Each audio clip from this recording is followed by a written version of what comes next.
नक्कीच नक्कीच सर, पुन्हा एकदा यश पवळे गोलंदाजी मार्कवरती, अक्षय शितोळे स्ट्राइक ऑन. आखू टप्प्याचा चेंडू मिडल ऑफ द बॅट, परंतु फटका बसला. झेल होईल का? आणि मैदानाच्या आतमध्ये झेल टिपलाय. अक्षय शितोळे मैदानाच्या आतमध्ये होईल बाद. वाह, हे सेलिब्रेशन का होऊ नये, कारण आपण पाहिलं तर टप्पा मागे ठेवला, वेग दाखवला, थोडासा बाउन्स होणारा चेंडू होता. आडव्या बॅटने खेचण्याचा प्रयत्न अक्षय शितोळे यांनी केला आणि आपण पाहतो बॅटचा स्टिकर आहे तिथे मात्र चेंडू मिडल झाला. चेंडूने फक्त उंची घेतली, परंतु कुमार निकटेचं मी कौतुक करेल. कुमारने ज्या प्रकारचा कॅच पकडलाय, आजच्या या मॅच मध्ये सगळ्यात जास्त बिझी खेळाडू कोण राहिला असेल ना तर तो कुमार निकटे.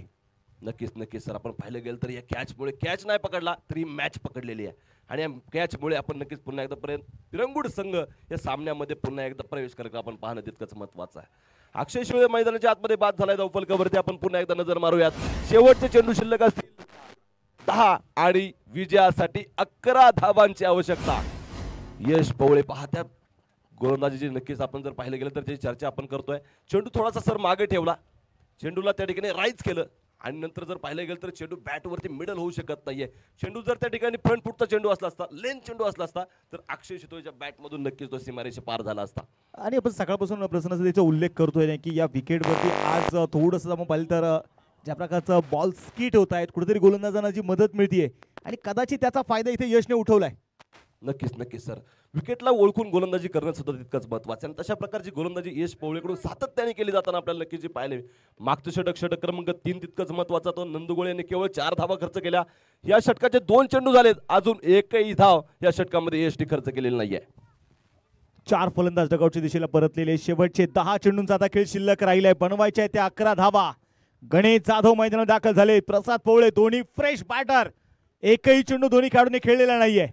यश पवळे पुन्हा बघायचे. पिरंगुड गावची बुलेट ट्रेन आहे आणि मी म्हणेल की बुलेट ट्रेन नाहीये तर पिरंगुड गावचे ही AK-47 आहे जी एकदा सुरू झाली की ती थांबत नाही. आज बघायचे पुन्हा ते यश पवळे संघाला यश मिळवून देण्यासाठी किती सिंहाचा वाटा उचलणार. पुन्हा एकदा टप्पा मागे ठेवला.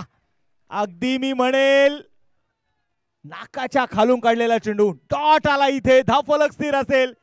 शेवटचे आता चेंडू शिल्लक आहेत 9. बनवायचे आहेत त्या 11 धावा.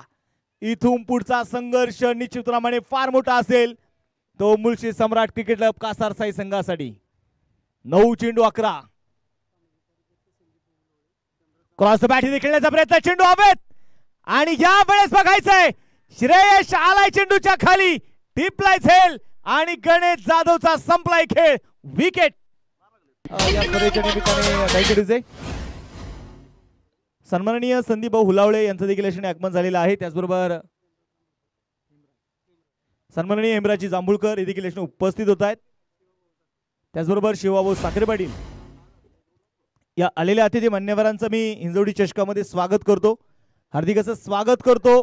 मोठी विकेट येताना जी आपल्याला पाहायला मिळाली. गणेश जाधव मैदानामध्ये बाद झालाय आणि आता मात्र बघायचे मैदानाच्या आतमध्ये शेवटचे चेंडू शिल्लक असतील 8. बनवायच्या त्या 11 धावा. बघायचंय इथे मैदानाच्या आतमध्ये गोलंदाजीसाठी पुन्हा एकदा यश पवळे. नावात यश आहे आणि इथे यश मिळून द्यायचे संघाला. नवीन बॅटर वैभव झरे उर्फ सोन्या. नाव सोन्या आहे आणि कामही मात्र सोन्यासारखं आता करायचंय. सुपर 8चा शेवटचा सामना. पुन्हा एकदा यावेळेस काय बाउन्स होता आणि इथे आता मात्र निश्चितप्रमाणे 1 बाउन्सचा इशारा दिलेला आहे आणि DRA ची मागणी केली. ते पंचांच्या निर्णयाला चॅलेंज केले वाईट साठी. बघायचंय फलंदाजाच्या डोक्यावरून चेंडू हा मात्र गेलाय का. तिसरे पंच मात्र इथे निश्चितप्रमाणे ते बिझी होतील. महेश जाधव सर. चर्चा आणि चर्चेला मात्र आता उधाण आलंय. संघर्ष केल्याशिवाय मात्र काही मिळत नाही आपण सांगायला नेहमी सांगत असतो. कारण असं म्हणतात ना पिंपळाच्या रोपासारखं खडकावरती उगवता आलं पाहिजे. निर्भीडपणे निर्धाराच्या वाटेवरती चालता आलं पाहिजे.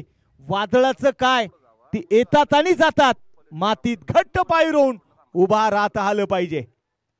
सुरुवात संघर्षाची आणि इथे कळवलंय फेअर डिलिव्हरी 1 बाउन्स. मैदानामध्ये बघायचंय 7 चेंडू शिल्लक आहेत. 11 बनवायचे आहेत.